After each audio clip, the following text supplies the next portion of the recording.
Did it? There you go. Very good. So welcome everyone to our week 2 prep skills lecture. Today I'll be running the lecture and I'll have Kimberly in the chat room. So Kimberly will be following the chat. And I can see we got Bree here from Gladstone as well. I'm not sure which other lecturers have popped in yet today, but often we have them popping in and popping out. So welcome everyone from wherever you happen to be. As Kimberly be watching the chat, feel free to throw your name in there, where you're from, and we can just start this happening. Now, the exciting thing is we will have a few activities to do today. So what will happen, like we did last week, is I'll ask the questions and Kimberly will come through and tell us all the responses you guys have got. So let us begin somehow. Bear with me. Everything's getting lost. Okay, let's just begin. Rightio. Just as a reminder that this will be recorded. So if you do have your videos on, which I'm very grateful for you guys having them on, just note that they will be recorded and people may see you during the recording. And of course, we always like to start by acknowledging the traditional owners of the lands on which we live, work, and learn. And if you know what some of your tribes are in the areas you're from, can you pop them into the chat? I know in Bundaberg, we actually have a few. We've got the Tarrabalang, the Goreng, the Hullaballang Bunda, yeah, so we actually have a couple of different ones here. So I just want to pay my respects and to the First Nations people, the elders past and present and future. So please pop them in the chat and we can see if you know where your ancestors are from. Hey, Bridge, I can see you're here too. So this week, we're going to be really looking at the practicalities of being a university student.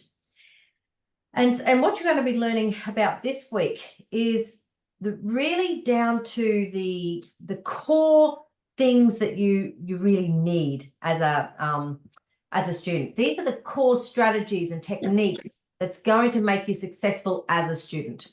And look, at some of these, when we're doing it, you're going to think, these are really practical. Like these are practical ideas, and yes, they are. But sometimes, unless you know, you actually really don't know what to put in place in order to be successful as a university student. Kimberly, can you do me a favour and just pause for a sec? Pause the recording? Yeah. So one of the first things I want you to be thinking about this week is how you can be more active, especially in lectures like this. And I think one of your key things is you've got to keep yourself active, keep yourself alert. And one of the ways of doing this is taking notes. And some people, look, you like to take notes on a computer, but I recommend for things like this where you're sitting and you're sort of using your computer, have a notepad in front of you and just start taking down notes. Learn how to actually take notes. See, Kimberly's got a book there. Right, just start taking down notes. You may reflect back on them in the future. You may not, but it's actually a part of this learning process. By writing, by listening, and then thinking about it and writing it down actually helps to cement that understanding. Just can I just make sure you guys are all on mute as well, please? You will see in our study guide, we have a few tips as well for taking down notes. And the key is you don't have to write everything that you hear. Just because we're saying it doesn't mean you need to be recording it on paper. You need to take the key points. What are the key things that are said that you could potentially apply? You just start taking those key points down. Look, use visuals if you like. If you want to make them stand out, big words, little words, little circles over here and image over there, do things like that. Learn to abbreviate. Just pop down a few short little notes so that you know what that word is, but not having to write it all in full. There's just lots of ways you can take notes. They don't have to be perfect. No one else is going to see them apart from you. So just learn now just how to just take notes as things are being said, as things are being shared. Now, last week, we encouraged you to do this quiz about testing your knowledge. And I hope you've all done it, because this is a great way of making sure that you know now how to navigate your way around Moodle and around the CQ University systems. Once you've got that side down pat, it's a weight off your shoulders, not having to worry about how to open Moodle, how to access it, where to find information, all the other things that we teach you in Module 1. Once you've got that down pat, you're starting off now at a much more solid foundation for where we're going to continually take you. And especially in prep skills, what we're actually doing is we're scaffolding your knowledge. So we're taking you from here, we're giving you something else to think and ponder about and apply. Then we take your knowledge to the next step, again, learning, thinking, pondering, applying, and we just keep scaffolding your knowledge like that throughout the term. Okay, so this week is all about these active learning strategies, and we use this acronym. Is that right? The CREAM acronym, which comes from the book Cottrell. Now, I don't know if you guys have seen this book, but it's well worth getting a hold of. It's the Cottrell Study Guides Handbook. And I know I've got it in my office at work. Oh, here it is. Look, I've got it here as well. It's a great book to be there. You can see that. So that's the Stella Cottrell is the author, Study Circle Handbook, and they've now got a couple more newer editions out. It's just a great handbook to have as a student, just to read and remind yourself about strategies that's going to help you. And you've got one too, Kimberly. Look, Kimberly's got notes and tags and everything in it as well. I know even after I finished my degree, and I heard about this when I started teaching, I actually went through this book myself because I knew I'd be getting back into study. And it was great just to go through some of the different chapters, and you'll find they continually keep adding and changing and editing, especially as we do more digital and Gen AI stuff coming through. Where do you get it from? You can, Kimberly might be honest with this. I got it. Yeah. I'll get it. I'll post something. No worries. Oh, great. No worries. Very good. So keep that one in the back of your mind. So as I said, we're using the CREAM strategy here. So of course, we're not thinking about that yummy, delicious thing that you have to add copious amounts to your scones. We're actually talking about a way of thinking about study. And they present this as these 5 key strands. That one being creative, learning how to be creative. The second is learning how to be more reflective. Next is about being more effective as a learner, learning how to be active, and how to motivate yourself. So today's lecture centers around these 5 key strategies. So let's start with creative. What do you think it means to be a creative student? So think about this. What does it look like to be a creative student? What does that mean?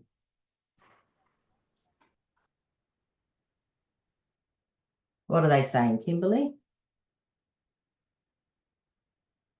Thinking outside the box, being able to create things with little to no outside influence.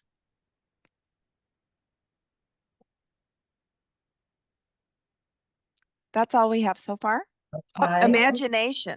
Linda's saying imagination. Love that answer. Damien saying to come up with your own ideas. Creating a positive study environment and strategy. That's from Tristan. Luke saying being original. Very good. And look, it's often not a word that we tend to use being a student. You don't think that to be creative is one of these core elements of being a university student, but it's actually really beneficial, especially with the lives that we have. Sorry, Kimberly? I was just going to say too, Susanna's saying being curious, which I have to tell you, I think is one of the keys to being an adult learner that really gets overlooked. To be curious will take you so far. Yep, absolutely. Absolutely. So when we think about this being creative as a student. You know, there are a few myths out there, and some people tend to think that there's only really one type of creativity. But that's not the case, because we each see the world in our own unique ways, and in turn we act accordingly to that. So the way we are creative, the way we view the world, is really as unique as our fingerprints, right? And we do make an impression on everyone we come across and everything that we do. The second myth that we often hear is that if you're creative, then you tend to be, a bit arty-farty, they say. And some people think you're spontaneous and untimely and unstructured. But that is, again, another falsehood, because creative people actually can be planners and deadline oriented and very, very orderly. Just because you are creative and curious, as the word Kimberly used before, doesn't mean that you get boxed into this, arty type of persona. But it just means that you are open and willing to be looking at things from different perspectives. And the third myth is about that you've got to leave your comfort zone to be creative. And again, that is such a myth, because you actually need to be yourself in order to find your comfort zone. And that's one of the keys that we're really looking at here, is learning who you are and what will work for you. So when you're being yourself, you're actually putting yourself into a position of strength where you can take calculated risks. If they don't work, you try something else. And that's what we really want you to be thinking about and doing, is taking these calculated risks, seeing what works for you. And once you find it, then you just keep working at it. So being creative is about being curious, wanting to know more about what's happening in the world, being open to new ideas, being prepared just to experiment with different learning strategies in order to sort of suit your individual preferences. So as we start saying this now, and you're hearing this, are you seeing yourself as a creative student? Can you see yourself being a little bit more curious and being open to try things in different ways? When we talk about being creative, there are different things that you could be doing. One is thinking about your study methods, the way that you're studying. And we've said before about taking notes. You can actually, to be creative, sometimes it's about that visual aspect, adding visuals to what you're doing if you're taking notes. Use little images or use color, anything like that, in order to really make it stand out for when you reflect back. Helps with your memory as well. So draw pictures, that helps you to recall. Have a little notepad, believe it or not, keep it handy. It can be beside your bed, it can be tucked in a pocket, it can be in your bag. Have a notebook, because when you really start getting into study, your brain is constantly thinking about, assessments and writing and the things that you're learning. And you'll just have ideas when you're not thinking about it. Something will come to mind, and that's where you need something. You could even potentially use your mobile phone. Have your little notes thing there and start typing your thoughts into there. But when you get ideas and when you get thoughts, jot them down. The other thing is use just some of the times where you're just doing any everyday tasks to allow yourself to think. So, I always think if I'm heading outside and I'll be hanging the washing, I'm just constantly thinking about the writing I'm doing and some of the thoughts that I might have. And that's where sometimes you get these linking ideas where you go, oh, hang on, this is what I could do. I could actually write about this and bring this into my essay. So use your times creatively. I remember heading to netball with my daughter years ago, and one of our step students was going through doing nursing. And I saw her there, and she was sitting on the ground. Her daughter was off playing netball, and she just had her study guides all around her. She had study guides and books and a laptop. And she was sitting there working because she was on her third year nursing and was getting close to getting these assessments in. And so she literally was sitting, instead of watching the daughter, sitting there doing a study while her daughter was off playing and reffing. So be creative. You don't have to just sit in your study area to study. You can be doing it at other places as well. So being a creative problem solver, you actually become this lateral thinker. There are many ways that you can actually be more creative. But things like analogies, like this cream strategy, this type of thing helps to cement things in your mind. But I'm going to have this statement. I want you guys in the chat to pop down the last part of this sentence. Writing an essay is like making a cake because off you go. So writing an essay is like making a cake because. So Zach is offering because it's layered. Keisha's saying ingredients and method, and Angus is also adding that they're layers. Miles is saying you follow the steps. Grant is saying it takes a few different ingredients and then putting them together in the right order. Haley's saying following a recipe. Oh, suddenly they're coming in fast. I'm so sorry in advance if I miss anyone. It's just the way it moves. Tristan saying writing an essay is like making a cake because you need a plan, ingredients, and effort. Jari's adding similar about ingredients combined together. Different steps reveal the final masterpiece, is Linda's offering. Allie's saying you take all the ingredients and follow the method to get the final product. Let's see. Beck is saying with the correct ingredients, you can create something that, sorry, there's something in the way, but there's a mindgasm in there. Monica's saying specific steps to be taken in order it needs to be done. And sometimes the little happy face is over the words. That's wonderful. And look, what great ways. Oh, you another one? One more, sorry, Mystique is saying, and because I think this is essential, that there's no one right way to make the cake because there are many types of cake. So,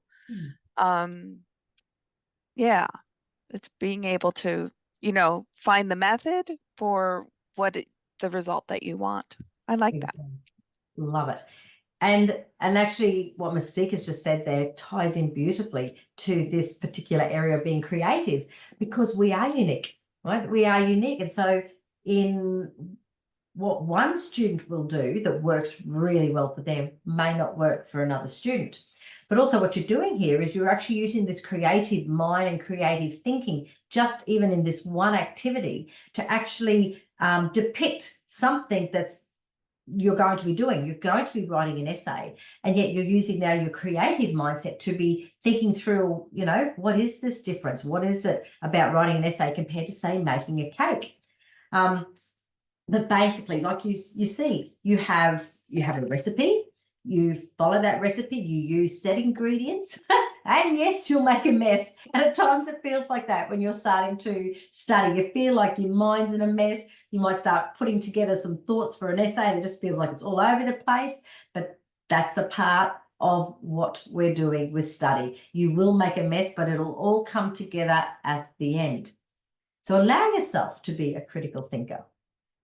Here's another question for you that I want you to finish this sentence off. Self-reflection is like a window because off you go.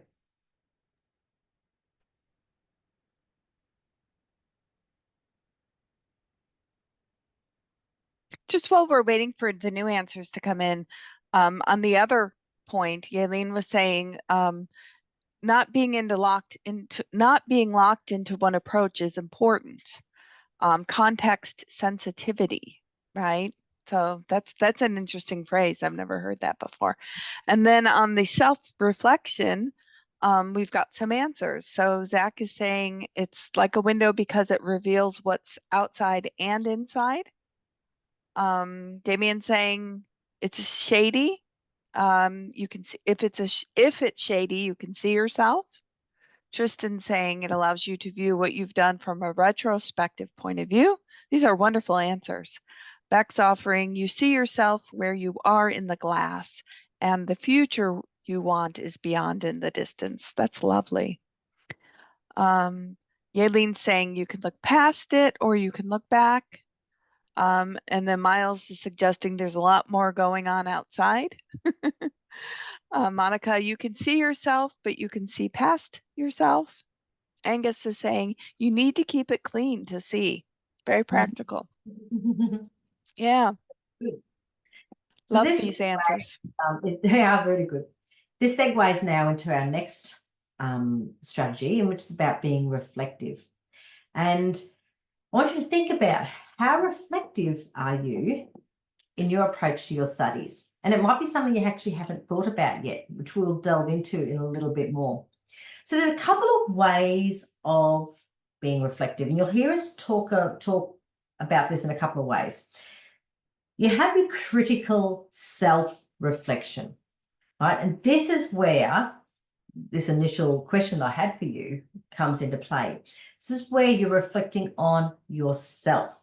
So yourself as a learner, yourself as an individual, as a unique person, but you're reflecting on how you went, what went well. And to be a critical self-reflector means you don't just look back and recall what has happened. You actually critically self-reflect, where you think about and evaluate what are your strengths, what are your weaknesses. So as a student, you know, if you start off and you're reflecting, self-reflecting on week one, I want you just to sit here now and think, how was week one for you? During that time, what went well for you? What were some of your strengths as a student? What's some of the things that may not have gone quite as well as you hoped? What is something you can put in place from last week that might help you this week? Right, so you're reflecting on yourself. Now, for some people, they find this quite easy to do, but for some, it can be intimidating, I suppose, where especially when you're starting to look at, oh, what are some of the things I didn't do really well? You know, and when you start to realize, oh, well, I did say I was going to study and I didn't. Well, now I'm behind. See, these are the things like, okay, well, that's happened. What can I do now in order to put something in place that'll fix it? So this is critical self-reflection, really looking at yourself and evaluating your strengths and your weaknesses and then putting things in place. So we talk about critical self-reflection, and you'll also very soon I'll talk about reflecting on what you are learning as well. So this is the knowledge side of reflection, and then you've got your personality side of being a student and reflecting. But reflective writing is really, really important. And we try to encourage you guys to start reflecting now, because then it becomes natural as you go on. For lecturers, we are constantly reflecting on our teaching, you know, and we always say to ourselves, well, that didn't go well. Sometimes it's going, oh, this went really well, you know, and I'm even in class, I've actually done the activity and I've gone, guys, well, that was terrible. That didn't work. So I won't be doing that one again. Right. But this is that self-reflection, looking at what went well, what didn't go well, and what you can do about it. So when we start to learn how to do this reflection, then we start to bring in what we're learning as well, then it really helps to clarify your thinking.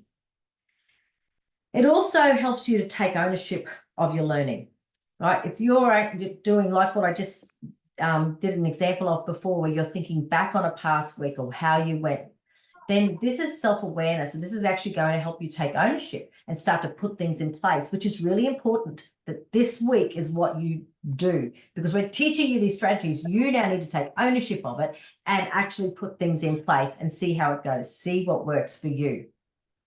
It is really, really good practice for undergrad, because when you start in your undergraduate studies, straight away, you're going to be doing reflective activities, right? And some of these are critical self-reflection type activities. Some are reflecting on the content that they're teaching you. When you go out and do practical experiences, you will need to reflect on how it went and what you've been learning in your course and how you can relate that to what you're doing. So reflection's a huge part of your undergraduate studies.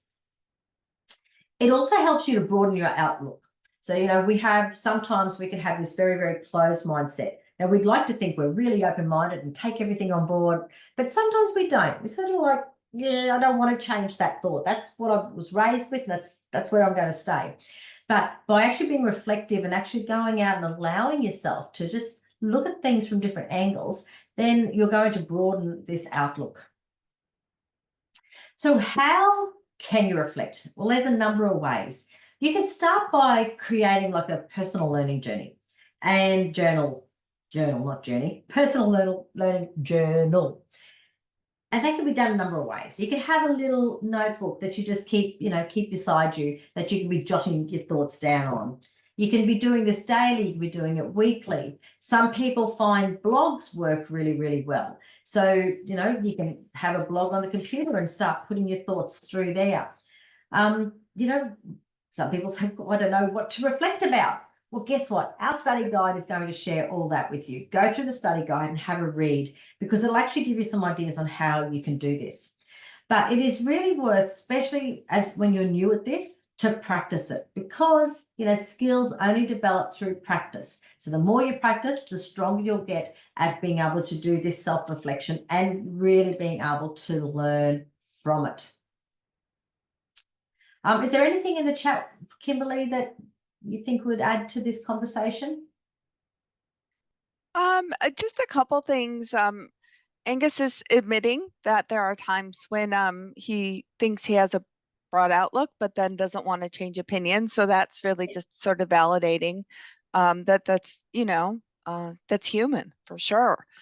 So just being mindful of that. And the thing I was adding is that I was doing research lately that found that they're finding that reflective writing helps memory retention. So there's a really practical reason for doing it too. You're more likely to remember what you're learning. Absolutely, absolutely. We in the study guide, you'll see that we talk about these personal worldviews to introduce you to this way of thinking and understanding, what this means. And like I said, we come in sometimes we all come in with our own personal worldviews. And this can be developed through life in a number of different ways. It can be the way you're raised, so your cultural capital that you have. It can be what you've experienced through school. It can be you've been out in the workforce, and so this worldview is potentially growing and growing. But the more experiences you have in life, the broader generally your worldview can get. So I want you to think about who or what have been the biggest influences on your thinking up to this point. Pop it into the chat.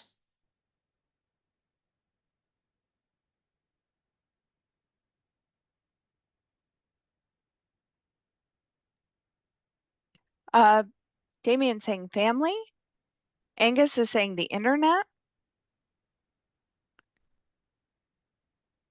That's what we've got so far. Work colleagues, Maura saying. Family and work colleagues, family, oneself, workplace and clients, a friend, two specific friends, best friends like mentors and brothers, past experiences, Ronnie saying, Keisha saying school. Huh. It's like they anticipated your slide. I was going to say, well done, guys, because yes, that's what we're leading. So, yeah. Ashley saying traveling, which for me has been incredibly influential. Yeah. Yeah. Damien saying his wife. Books. Books is a great answer. Video essays, documentaries. Absolutely. That's absolutely. very nice. Yeah. And I think key to your worldview being able to broaden is actually being open to learning, open to realizing that sometimes we do have a limited way of thinking. And depending on our worldview, depending on, how we've been raised, sometimes, we can be in this little sphere where we just accept that's what life is and that's all it is. But as you step into something like steps, and all of a sudden you're starting on this new journey, which could take you anywhere. but you're starting to broaden your worldview just by stepping into this particular journey that you're undertaking now. And over time, you're just going to be learning more. And the more you're open to learning, the more you're actually going to broaden your worldview. Oh, yeah, look, I did have trouble down on my thing, even working history, because, you go out to work and you might have some great experiences, you might have some horrible experiences, but everything like that continues to just develop who you are. So this Ballastar Gratian said, self-knowledge is the beginning of self-improvement. And I really like that statement. Let me repeat it. Self-knowledge is the beginning of self-improvement. And the reason we like that is that you're going to be learning more and more about yourself over the coming weeks. Particularly next week, we delve more deeply into who you are as this unique person. But the more you understand yourself, then the more you're going to improve and see improvements within yourself. This is one of our students from Paul from a few years back, and he said, self-evaluation should be a vital part of any learning journey. When self-doubt came over me, I would read back over the things I'd written in PSU, especially that commitment to myself. Remember, last week, we asked you to write a contract to yourself, and basically that's what it is. It's a commitment to yourself of what you are going to achieve through this journey. So if you haven't done that learning contract, make sure you go back, do it, and send it to your support lecturer, because it's really good to continually look at that during the term, have it up on the wall beside you as a reminder of what you said you're going to do and what you want to do this term. And at the end of the term, we reflect on it and see, how did you actually go? So self-reflection, I'm hoping you're really seeing the value of it. Now, reflection also as a study technique is really, really valuable. And you'll see in Moodle that we actually have this critical reflective journal. And again, this ties in a couple of elements of both self-reflection, but also reflection as a study technique to help understand and comprehend what you are learning. And this reflective journal follows this acronym RCEA. It's about reviewing, connecting, extending, and applying what you're learning. So reviewing through reading and reading and understanding well, not really understanding, because you develop your understanding, getting your base knowledge. And then once you've got this base to work on, then what's really, really valuable is connecting what you are learning to yourself. So even today we're doing this. We're connecting as we're talking about a particular area of study technique. We're asking you to connect. Have you seen this in your life? How have you seen this in your life? So that's connecting what we're learning to your own lives. Then from there, we're getting you to extend. So what else do you know about this? What else has somebody said? What do the books say? What does research say? You're extending that knowledge, taking yourself out of your comfort zone and looking for more information than just that little bubble that you have. And then we want you to apply it. Apply what you're learning to yourself or to your future. Sometimes it can be as a student, sometimes it can be in your own life. So this reflective journal, there's a little bit of a video there to explain how to use it. You can download it and do a hard copy version, or you can do a digital version.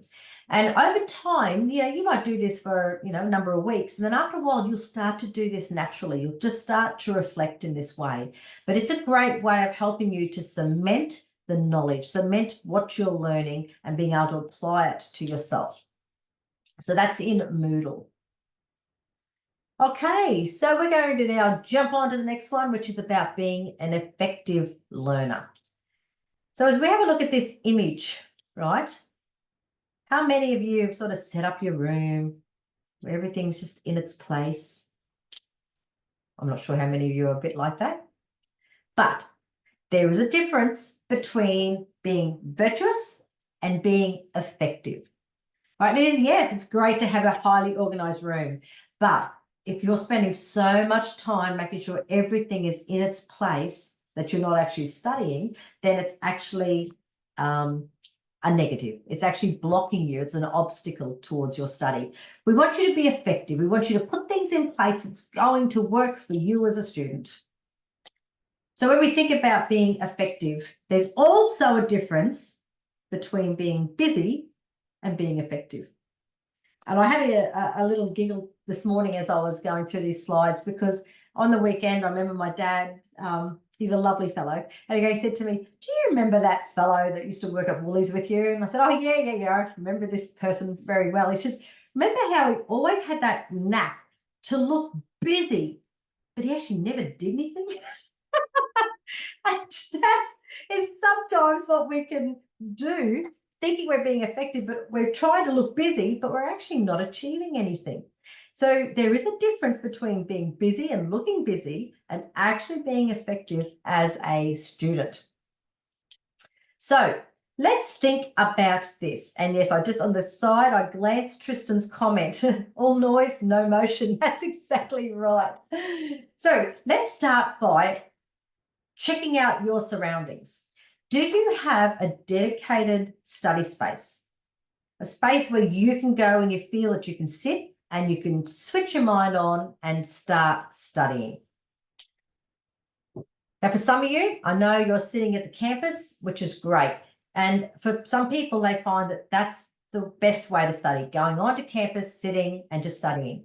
However, many of you are online students, or you will be doing a lot of your study at home. So you do need to find a space that works well for you. And again, this can be trial and error. You might try a room, might work, might not. You can have it beside a window. You might find you want to tuck yourself away from people. Just try different things until you find that space where you go, yeah, this is me. This is my comfort area. I'm going to sit and start studying. Now, I know not all of you have a great space to work in. Many of our students say, but I've got no room. I'm living with my mum and dad and 6 kids, and there's no spare room in this house. This is where you need to learn, how can you be effective? How can you make the space that you've got a great way of studying? And I know I'm starting to see more and more students sitting on their beds and studying. And to me, it's not a great way to study. For some people, that's all you can potentially do. But it might be that you need to set yourself up so all your study materials are close by. So when you sit to study, wherever it may be, then you've got everything that you need ready to go. So make sure you've got your study resources organised so that you don't walk in going, oh, I better do this first. Anything that can block you from studying is going to be an obstacle. We're going to talk a lot more too about time management practices, because this is probably the make or break for a student. If you manage your time well, you will achieve what needs to be done and you'll succeed as a student. If you don't manage your time well, then you are going to fall behind and potentially not succeed. And it's as blunt as that. You need to work out time management practices that's going to work for you to be successful. And in that, think too about when could you actually dedicate times for study? So here's a question. How many of you actually stopped something in order to come along and study? Or how many of you, you don't have to answer this in the chat, sorry. How many of you just have added this to an already busy life? All right. This is something to really think about, because I know we can't just all give up a job and come and study. That's just not the way of the world. But you need to, if you've added this to an already busy life, then you're going to have to be extra proactive in making sure that you can really manage your time very well. Think about, when can you dedicate these times for study? How can you bring that into your day so that you're using this time proactively? And also, we're going to talk more about goal setting. Do you have goals in place? But I'll talk about that one in just a moment. I always have a giggle at this. How many of you does this replicate? If it's due tomorrow, do it tomorrow. Unfortunately, as a university student, this is probably the one thing you cannot afford to do. And look, we hear it. I know the lecturers here are going to nod their heads, because we hear so many students say, oh, I'm a terrible procrastinator, and I just leave it to the last minute. I can whip up an assessment like that the night before the assessment's due. I don't know how many times I've heard that one. And honestly, we'll mark and we'll go, this person literally has left this to the last minute. They really have. You can see it in the responses. There's grammatical errors. There's no depth of thinking in there. There's just like they're just reflecting or purging all their thoughts out on paper. And, you know, we can really tell when you are not managing your time and you're not working, you know, spending time on assessments. And I can see Kim nodding, so she has seen this as well. So we will talk about procrastination, but it tends to be one of the biggest issues that some people have. And if you allow yourself to procrastinate, then you're your own obstacle, basically. Remember we talked about self-sabotage last week? That's a self-sabotaging technique. So think about this. Where would you rate yourself when it comes to being an effective time manager? Pop it in the chat. Would you go 1 from the, you know, from Likert scale of 1 to 5? Would you go 1, 3, moderate, 5? Pretty good. I'm an excellent time manager. Wow, they're fast on this one. We've got threes, lots of threes, 3.5 to 4, 2.5, 4 and 5, 4, 3.5, 3. Somebody's admitting to 2, a 5. A comment about everyone with ADHD.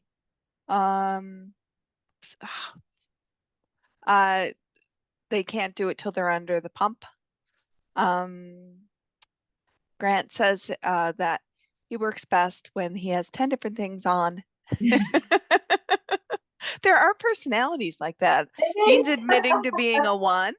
A few more 3s, lots of 2s. I love how many people are participating. We've got more 1s here. Yeah, oh goodness, I'm feeling it. Yeah, really lots of 3s, 2 closer to 3. Really, I love how people are, you know, adding a half a point. Oh my God, this is so wonderful how many people are responding. That's just really great. That is great. And look, this type of or this area around time management, you can take us away from this as much as you like, as in what you apply will definitely benefit you. If, however, you make excuses for yourself, then you're just setting yourself up on that cycle of just not achieving as well as you potentially could have. So yes, you know I'm a procrastinator, but I actually learnt that I work to deadlines. So I set myself deadlines, and that's what I do. Bree's worked right alongside me with research. It's like, okay, by this Friday, Bree, we're going to have this done, right? Yes, we are. And so we make sure we do it. We accomplish a lot, and yet both of us are procrastinators. So, you know, we can do it, and you guys can do it too. It's about setting yourself ways of being able to manage your time really, really effectively. So, and you can make those deadlines yourself, hey Trix. You don't have to run it to the deadline of LPA or LPB. Sorry, just to add there. You can make yourself a deadline for each module. Yep, absolutely. But not even that, Bree, more like as in I'm going to make sure that by Wednesday night, I've actually studied module 2. I've actually done that, but it's got to be done by Wednesday night. I don't go to bed until it's done. That type of accountability to yourself really, really works as well. But so one of the things we have to think about is our time is finite. I don't know if you've really stopped and thought about this. What do you fit in throughout your day? You know, do you find, are you the sort of person that can really schedule things in and make sure you get things done? Or do you tend to just let things flow, and next thing you know, the whole, you know, half a week's gone and you haven't achieved anything? I like to think about time as being finite. I have from this time in the morning until this time when I hit bed, and it's those hours I want to achieve as much as I can. And so I set myself little miniature goals throughout the day to make sure I'm getting them done. And we actually will talk to this about different ways of being able to manage your time in just a moment. But, you know, there is the very macro, what's the other M word, Kimberly? Bree? Micro? Hey? Micro? See, the brain's not working. The micro and the macro elements of time management. Micro is literally this to-do list every single day, writing a little to-do list of what I need to achieve today. That macro is what do I have to achieve this week, and further afield, like throughout the term, what needs to be done. But in order to think about time management in this way and really structuring it, you need to also be aware of a couple of other things. And again, the Study Skills Handbook, these tips come from Cottrell. But one is understanding your biological prime time. When are you most alert and most thinking, able to think and able to really, really concentrate? You know, for some people, you wake up and it's like, right, let's take on the world right now. Let's get started. For others, it's actually not till nighttime. So pop it in the chat. When's your biological prime time? We do find some people actually work better at night. Maura's a night person. Who is? Maura in Tassie. Nighttime person, yep. Oh, it's going past suddenly. Tristan says 2 coffees to start. First thing in the morning is Linda. Annie works better at night. Sorry, I'm having middle of the day. 3 a.m. Serena's at 3 a.m. Caitlin is saying when the bub's asleep. Yes. It's a very practical answer for parents. Yeah. Sometimes that's the case too for many of our young mums. Absolutely. Yeah. So definitely some night people. Allie walks the dog and then starts. Yep, get home, get stuck into it. Yep. Yep. You know, the funny thing for me is I actually find if I can have a shower and get myself dressed, I'm ready. You know, that's what Allie is suggesting, and what you're suggesting too, is to have a cue for yourself is wonderful, Yes. right? Yep. If you're a person who repeats a lot of the same behaviors, right, then you're telling yourself, okay, I'm gonna, like I do yoga every single morning, right? And that's my cue to myself. Okay, day starting. I'm physically doing something. Yep, absolutely. Yeah.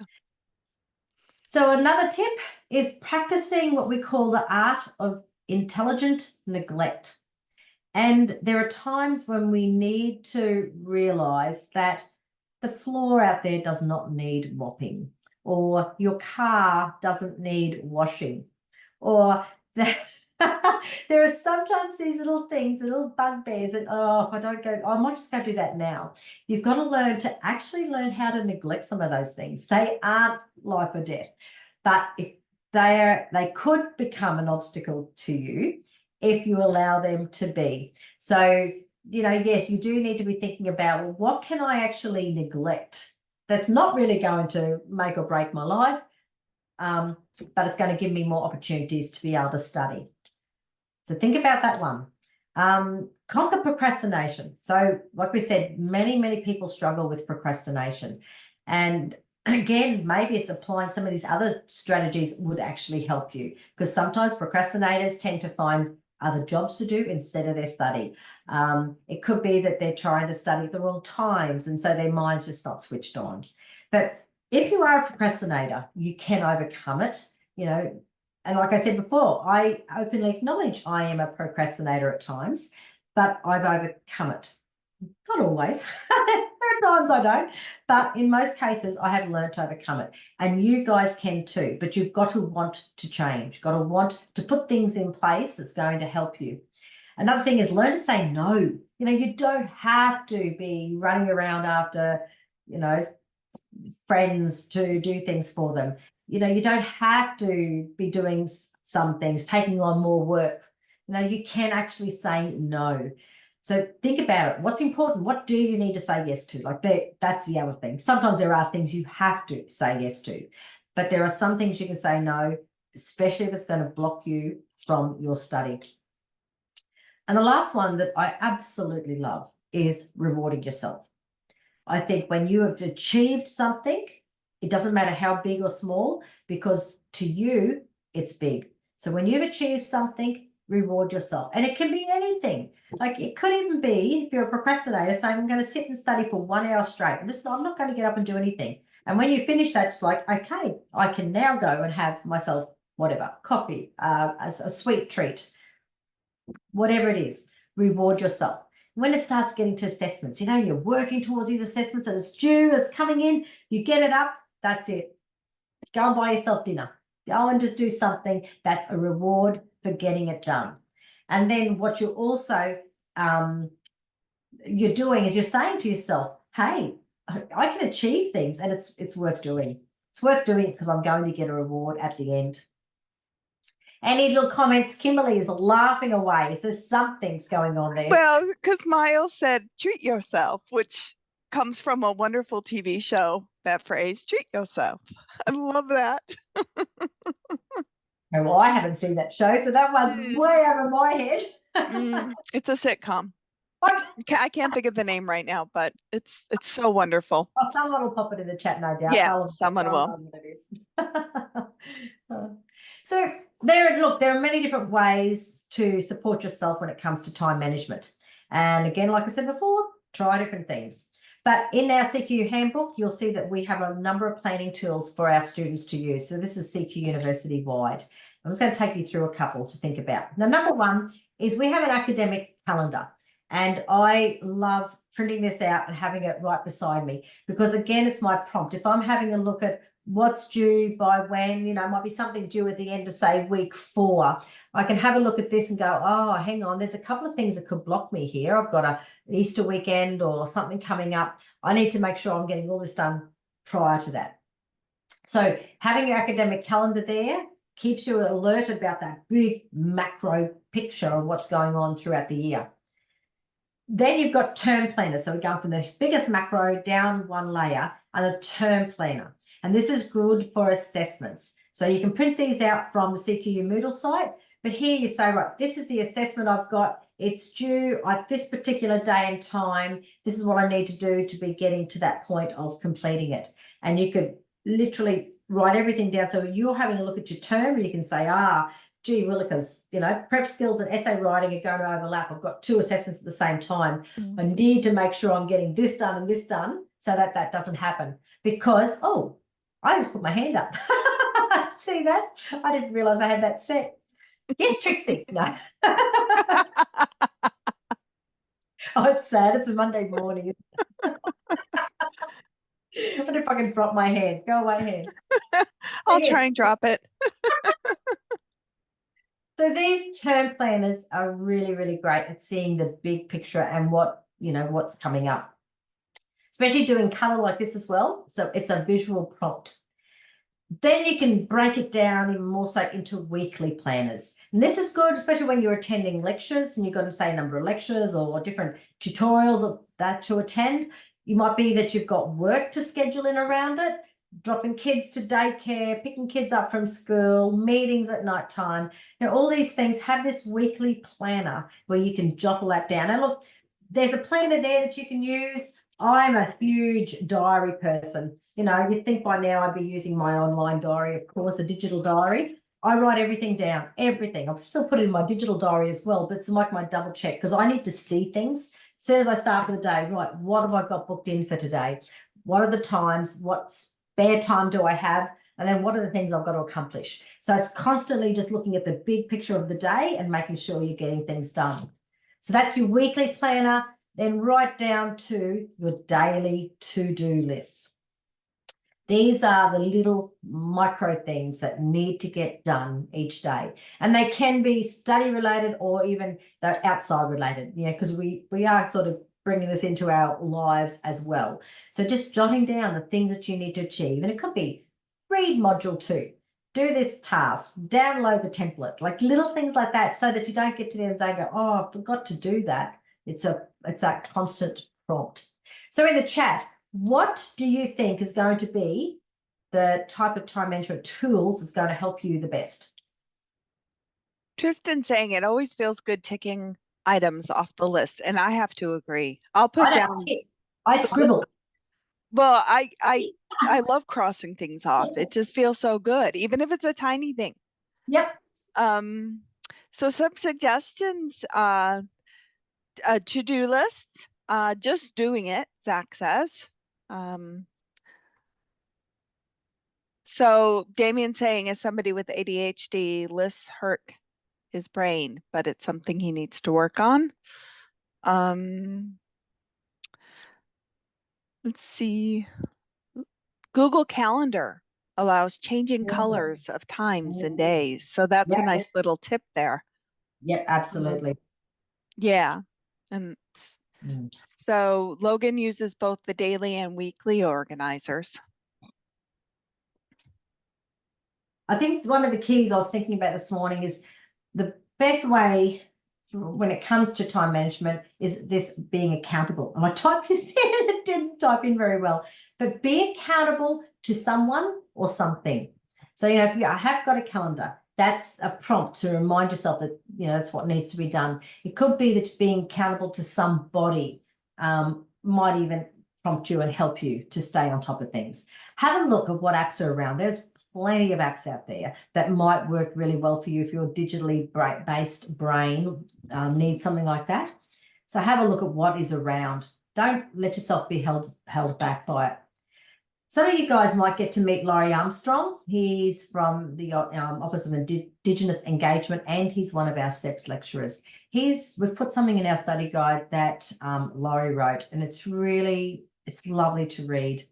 What he says in the study guide, and I think I've just clicked it here.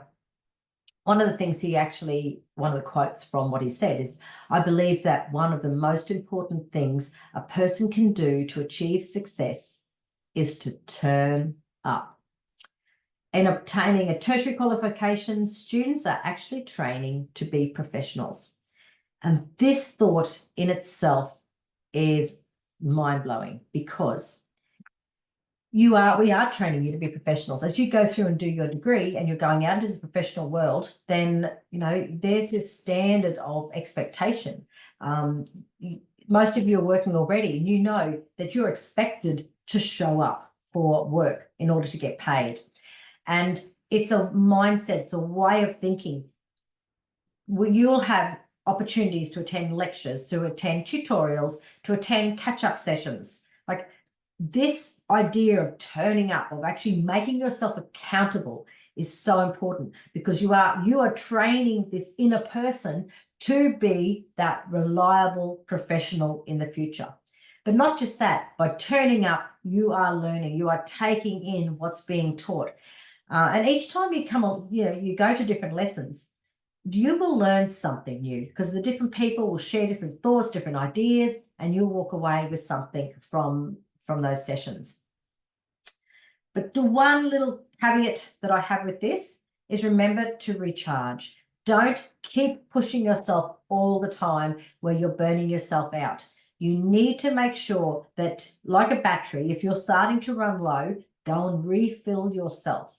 Right? It's really, self-care is vitally important. And when you think about recharging, think about how is the best way for you to recharge. Is it going and exercising? Is it making sure you're getting enough sleep? Is it changing your food, the way that you're eating, going for walks, just sitting by yourself with a cup of coffee outside, just whatever it happens to be? It is really important that you take that time to recharge. We talked really earlier on about this, organizing your study space. Think about where, and this is one of the key things I want you to take away from today. So I really want you to find a space that's going to work for you. Think about where you're at this point. Is it working? Do you feel like, you know, you're right just to sit now and study? Do you feel there's little ways you could tweak it in order to make it a more comfortable space? So that's one of the key things I want you to walk away from today's session, is really making sure that you've got a dedicated space where you can study. And if not, find some creative solutions where all your resources are at hand that you can grab in order to be able to sit and study. So the A part of CREAM is about being active, right? And there's a difference here. So you'll hear us sometimes talk about being active learners and passive learners. So passive learners are those that just sit back. They just sit back and they just listen. You sort of can sometimes put it in brackets, right? They're a little bit reflective, right? So they're reflective learners, but sometimes you can actually be too passive in that you're not taking ownership of your learning. you're sitting back. And there's a number of reasons, a number of excuses people use for being more passive, but we want you to think about how can you become more active. So active learners, they take charge of their own learning. They get involved. They're just not sitting back expecting the lecturer to give them everything that they need in order to progress through the unit. They're actually going, okay, this is my journey. I'm going to do this. I'm going to do this. And they set themselves up on that pathway. So there's different ways of being active. Be attentive. Take notes, because that's engaging your brain straight away. And that process of thinking, writing is actually cementing what you're learning. Your mobile phone, what a distractor. And I know every single one of us, if you're a mobile phone person, you'll have your phone right there. How many of you today actually had this thing, this thing sort of beep at you and you go, oh, what's going on there? So that happens all the time. And our brains, we've actually trained our brains to do that. But what happens is that we switch ourselves off. We go, oh, okay, my brain's over here now looking at the chats that have come through. And then you're like, oh, heck, what have they been talking about? What have I missed? Right. So look at ways. I'm not saying get rid of the phone. I'm saying think about ways that you can actually switch off from it for a time. So you say, right, 1 hour lecture, no phone. I'll tuck it in the bag down there, or I'll turn it on silent. Do something so it's not doing those little micro distractions. Just do your work. Now, I know we use the work homework here, but I don't like the word homework, but complete your study. If you've got tasks that need to get done, do them. If you're told to do something prior to coming to class, do it. Just make sure you're doing the work, because that will help you to be successful.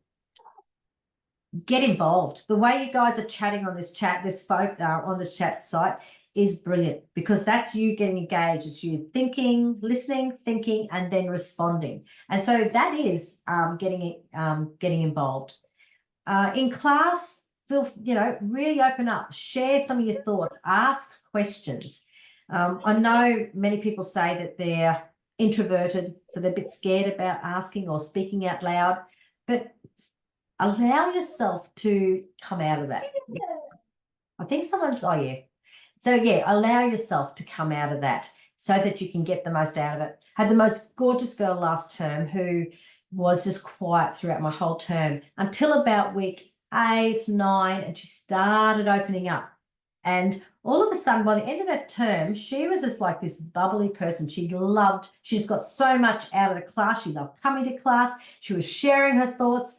But, highly introverted person, but she started to gain confidence and sharing, and then she got more out of the class by allowing that to happen.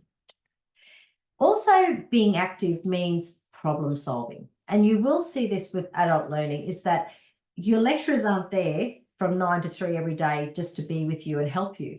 You're actually on this. This is independent learning. And so there's going to be times like over the weekend where you think, oh, hang on, where's this? I need to find this, whatever it is I need to do. And your lecturers won't be there because we take weekends off at times. Sometimes we check our emails, but don't always rely on that. You need to learn how to problem solve. If you have something come up, then look at how you can fix it. Go through and problem solve.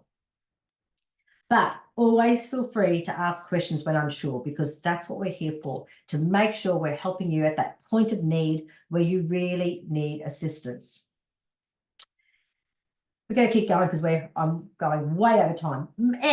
Last part, being motivated. Now, this is the driving force for study. This is the thing that's going to keep you going right through to the end. And again, this is unique to you. You're going to think about this particular M for motivated. What are ways that you're going to be able to motivate yourself to keep yourself going even through the tough times, because they will come. So to be motivated means that you've got this clarity of purpose. There's a reason why you're sitting here dedicating your time to study. So there's a real clarity around why you're here. And one of the key things which we bring into this is about setting goals. If you've got a goal and you write it down, it makes it more real. And I'm going to talk to goals in just a moment. use things like inspiration, anything inspirational that's going to help you, images, quotes, anything like that to help keep you motivated, keep your eye on the game. Even motivational wall charts or even screensavers, anything that's going to benefit you and help you feel motivated. So we talked just before about goal setting. This is really valuable. And like I've always, in myself, I've always set goals, but never in such an explicit way until I started and I became a lecturer. And I had this session I went to, and they talked about SMART goals and setting yourself as a professional. And I thought, oh, I'll just give it a try, because these are professors telling us to do this. So, okay, I'm just a lowly lecturer. Let's give it a go. It really made me realize and appreciate how valuable goals were, because I set myself that goal of back then was achieving my master's. So I knew that that was my long-term goal, and I set a couple of shorter-term goals to get myself to that point. And it keeps you on the game. It keeps you going, because I've just got to get to this, and then I'll get to this, and then I'll get to this. And then all of a sudden, hey, I've done it. I've achieved this long-term goal.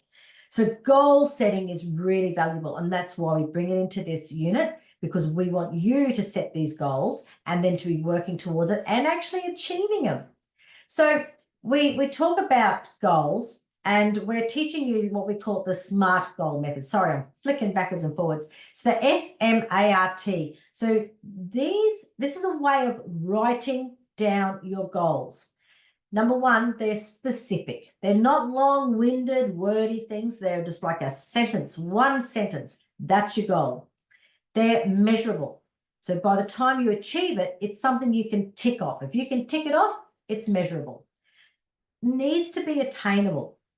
It'd be no good you guys saying, I'm going to achieve my master's in 5 years' time, because it's not really attainable. You've got to get through steps, and then an undergraduate degree, and then your master's. So you've got to make sure it's attainable. But if you guys saying, I'm going to complete my bachelor degree in 5 years, 4 or 5 years, that's attainable, and that's what you're working towards.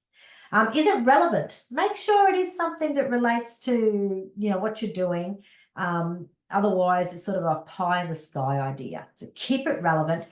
And one of the most crucial things is make it time bound. So set yourself a goal, an actual date that you're going to achieve it by. So these are your 5 criteria. And when we mark at the Learning Portfolio A, we're looking for these 5 criteria in what you're writing. So if we were to think about this goal of getting fit, right? To get fit isn't a SMART goal, because it's missing a number of very, very crucial elements. But if we were to write, I'm going to get 30 minutes of exercise every day before work, then that's a SMART goal, because it's specific, it's measurable. You can tick it off and say, yes, I've done that. It's relatable, it's attainable, because you can do that, right? So, and before work is actually the time-bound element of this particular one. So every day is also time-bound. Yep, every day, absolutely. Yep. We often, when we grade our LPAs, often find people miss the time aspect. It's one of the things you get marked down the most for. So here's another example here of a long-term goal, is to complete the Bachelor of Nursing degree as a part-time online student at CIP University by the end of 2028. So that is a long-term goal. As you see, it's specific, it's measurable, because when you get to the end of 2028, you can definitely tick that off. It's attainable. You can do that in that time. It's relevant. It relates to what you're doing and what you're doing. So that's your setting goals. Now, you'll do more of this during the week in your study guide. So we've got a lot more on there. There's some great little videos to watch on Moodle, but understand what those criteria are and then start working towards it. We actually ask you to write a short, a medium, and a long term. And for me, when I set goals, I like this short, medium, long to all relate. Just personally for me, that's what I like to see. Because if I'm working towards getting my bachelor degree here, then what do I need to do back here?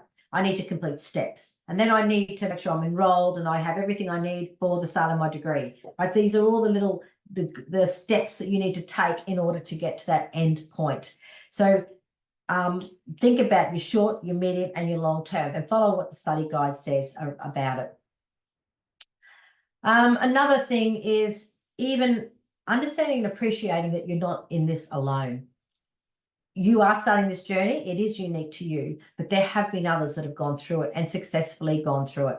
And this hero's journey is actually on Moodle, and it's my story, actually, from when I went through as an adult student. And I use the hero's journey paradigm as a sort of a guide or structure to be able to share this story.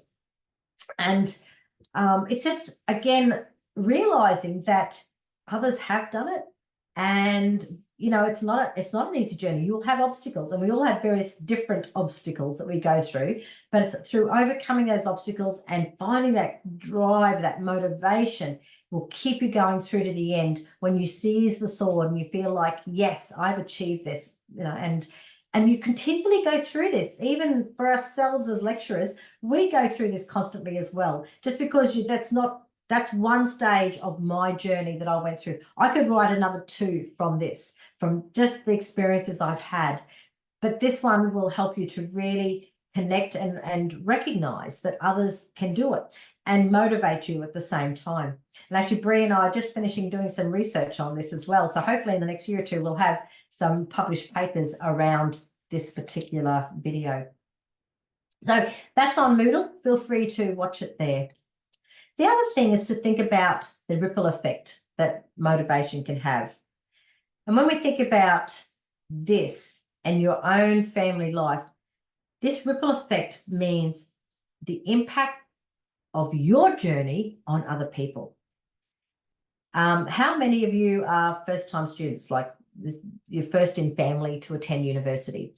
For some of you, this is quite scary because you're jumping in and doing it. Brett, did you just put your hand up? Are you a first-timer as well? Yes. Yeah, I wasn't certain. Yeah, was you? So sometimes we're starting this off and it can be very lonely because we're thinking, hey, no one else has done this. I don't know what I'm doing. Am I doing the right thing? But this ripple effect can actually just constantly go down through the thing. My mum and sister started doing steps years back. They were what started me on this adult journey, because they'd done steps and said, Trix, you could do this. And so I came in. Now my kids have gone on to be doing a range of different things. And we hear this all the time from our step students that have gone through, and then their kids are doing it, or their brothers, or their parents. We've had parents come back in and do it, right? So this ripple effect is really important. And for some of our mums and dads in particular, they say, I'm doing this because I want my kids to see that education is important. And if I can do it, they will see that they can do it as well. So that's another way of motivating yourself to keep going. So as we're getting close to the end here, again, I want you to think back on this term self-sabotage that we used last week, in particular around what we're talking about this week in these study skills and study strategies. What are some ways you might self-sabotage?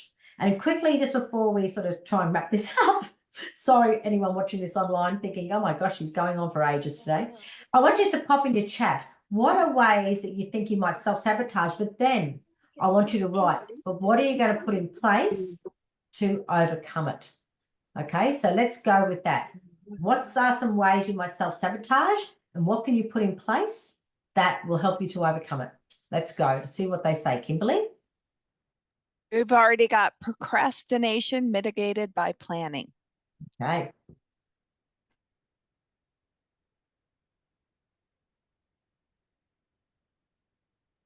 Perfectionism and / overthinking countered by the cream strategy.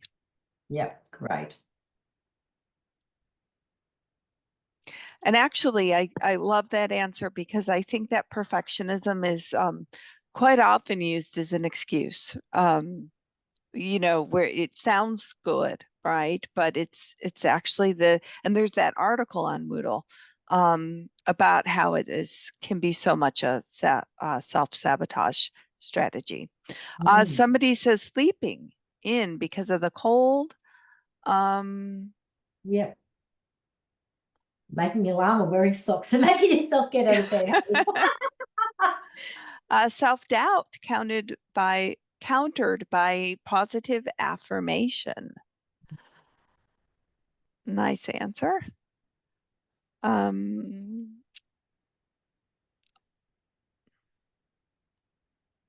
Lack of confidence. I wonder what the counter is there, Serena.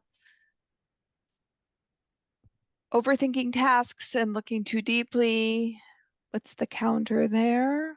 Brett saying making errors, mistakes, failures, but having the resilience to keep marching forward one step at a time. Yeah. Randy says letting life interfere with study and needing to work out what's most important, which jobs to do first. So prioritizing. That's a great idea. Procrastinating and not having the ability to say no. So writing daily to-do lists and making a weekly planner, toughening up and saying no. It's hard. It's not It is easy. hard. I'm If you're a laughing because people I pleaser. relate to that. Yeah, I completely relate to that. Very good. Yeah. So let's start summing up now for the day. So let's remember, successful students are active learners. They are problem solvers and they explore possibilities. So they are more creative in the way they approach their studies. They pause to consider how they learn best. So they become more reflective. They're focused, they're organised and use time management skills so that they are effective learners. They take ownership of their learning, so become more active, and they set goals and work on their motivation. So they become more motivated. So this week in our LPA, you'll see that you've got actually 5 questions here to respond to this week. We have a 300 to 400 word limit overall. So remember this 400 word max for the whole 5 questions. Now, with this one, you will actually list a short, medium and long-term goal. That one can be done in dot points, right? So that's going to keep your word count down a little bit. We just want dot points for that particular one, but everything else we want written into like a paragraph, into proper sentences. So question A, we're saying, according to module 2, why is self-reflection considered a valuable skill and steps? We want you to provide 2 reasons for this. Remember, when you're actually responding in assessments like this, you need to be stating your answers and then giving us a justification or giving us evidence of why you've said what you've said. Keep that in mind. State and justify. That's how you should always be answering. List B was about your 3 personal goals. Make sure they're SMART goals. C, how will you manage your time so that you can devote yourself to your studies? Here, what we want you to do is list the units that you're studying this term and describe, remember that word, highlight it, describe how you will distribute the expected hours per week for these units across your week, so that your study schedule fits with your other commitments. So here we want you to be as specific as you can. But there's a couple of key things here. Number 1 is listing your units, but what are the expected hours that you're supposed to be studying for university per unit? Let's see who's the first person to throw it in the chat. Aha, well done. 12.5. Miles, you won. 12 and a half is what they suggest you study per subject. So if you're down for 2 subjects, 25 hours a week you should be committing or dedicating to study. So what we're looking for here is we want to see how you're working on distributing those hours across your week. And you can be specific. You don't have to go into extreme detail, but be specific. On a Monday, I'm going to treat it like work. I'm going to come in from 9 to 3 and work on these particular subjects. Things like that, so that we can sort of see how you're actually, working towards the expected hours. Then to back this up, you're going to describe then 2 specific time management strategies, which are mentioned in module 2 of the study guide, and how you're going to use them this term. So go and have a look. What are 2 time management strategies that you're going to use? And how? What does it look like as a student? What is that going to look like for you as a student? And then the last question, in your own words, explain your understanding of self-sabotage, which basically means we want you to define your understanding of what it means in your own words and how this might apply to you. So how do you experience self-sabotage? And then describe one specific strategy that you might employ to help you in that situation you described. Right, make it different to the two previous ones. It needs to be something that relates specifically to the scenario that you've explained in that question. So if you have any questions on this, please go to your support lecturer and ask them. So guys, that's time up. We're going to stop this recording and then we'll stay on for some Q&A, and you can even ask questions around that.